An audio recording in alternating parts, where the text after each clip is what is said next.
పునుగు తైలం అనేది పునుగు పిల్లి నుంచి తయారు చేస్తారు. ఉమ్, అంతరించిపోతున్న జంతు జాతిలో ముఖ్యమైనది ఈ పునుగు పిల్లి కూడా.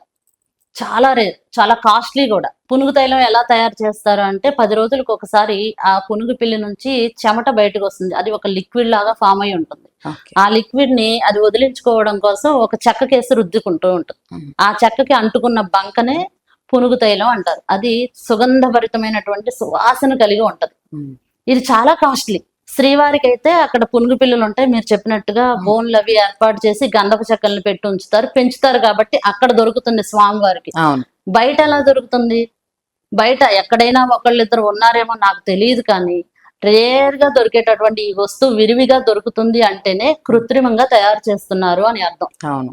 ఇవి చాలా రకాలైనటువంటి సుగంధభరితమైన కెమికల్స్ కలిపి తయారు చేస్తున్నారు అవును. ఈ పునుగు పిల్లి తైలం. కానీ ఇన్ఫ్లుయెన్సర్స్ వాళ్ళకొచ్చే డబ్బుల కోసం ఆశపడో లేదా మరొకటో వాళ్ళందరూ కూడా ప్రమోట్ చేస్తున్నారు. అవును. బాగా ఇది ప్రమోట్ ఒరిజినల్, చేస్తున్నారు. పలానా వాళ్ళ దగ్గర దొరుకుతుంది, కొనుక్కోండి. ఉమ్, కానీ మీరు ఆలోచించుకోండి,